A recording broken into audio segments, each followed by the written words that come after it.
Well, we've got a big event coming up, and you're looking at some of the merchandise coming up at the Midtown markets at the Northminster Presbyterian Church. And Amy Owens is with me now. Now, Amy might look vaguely familiar to some of our Lifestyle Live viewers because you did a little TV. I did. I'm a former face of my indie TV back in the day. So we don't mess around here. We bring the big guns in. So tell us about what's happening in terms of what we can find when we come out to the markets. Great. So all of the makers in this market are part of a community Facebook group. And one of our members, Betsy Alt, she actually noticed that there was a lot of talent in the group. Typically, we're helping meet each other's needs, especially through the pandemic. Sure. Our wants and needs were really met by a lot of our neighbors and community, which is great. But we did find that there was a lot of talent and a lot of creative people. So Betsy thought it would be nice to put together a safe gathering or market where we could buy and sell some of those products.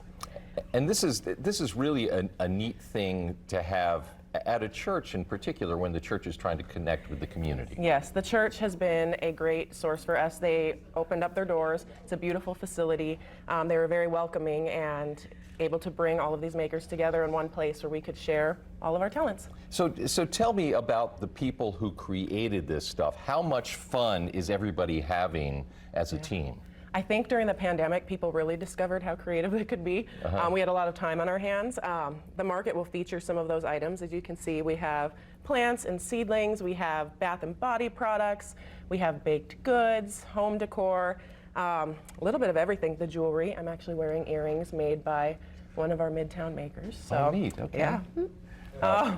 Yeah, great products at perfect timing with a lot of holidays and gift-giving time coming up, Mother's Day. And you mentioned the timing, April 30th, the Midtown markets. April 30th from 10 until 2 o'clock. We will be there. We also have a donation-only coffee and snack bar. Those donations will go to the Indianapolis Animal Care Services, another organization that's very near and dear to a lot of the Midtown makers' hearts. We're all about animals here on Lifestyle Live. We've established that. Yes. And this all ties in to what Randy's been working on, which is his series about finding faith. So on that note, I'm going to toss it over to him on the interview set, because he's got a cool guest with him. Yeah, I really do. In fact, George, I have Colin Obremski. I believe I got that right. You're the communications director at Northminster Press, and welcome to the show. You're talking about the church side of it here.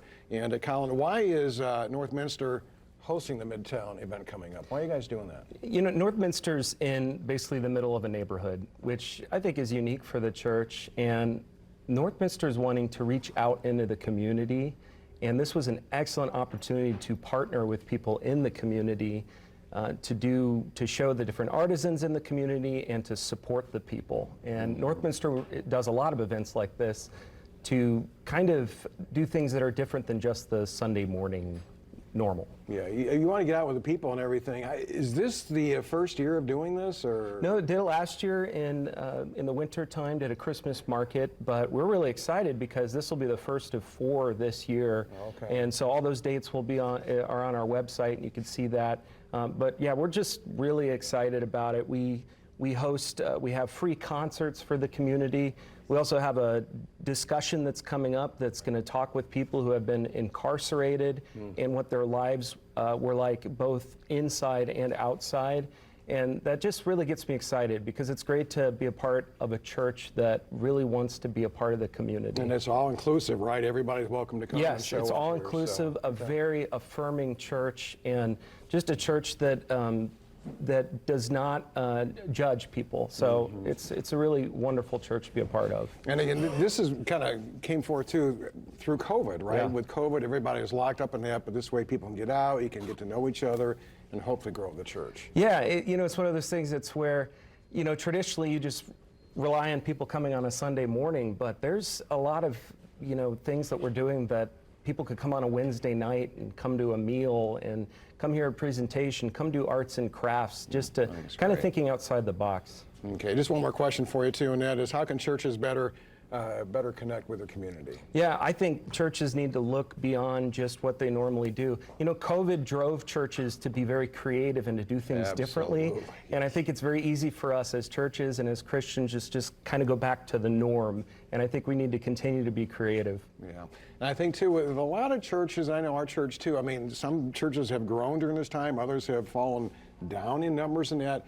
And with COVID, I get it, but a lot of people, you know, they would watch the service online. Yeah. You know, but once things start improving, I think they need to get back in the church because we all need each other with the fellowship and just really having a good time. Yeah, I mean, I think we're all built for community, and you know, while you can have excellent community online, there is nothing like being in person with someone too. And Yeah. that's partly why you're doing this. Yeah, absolutely.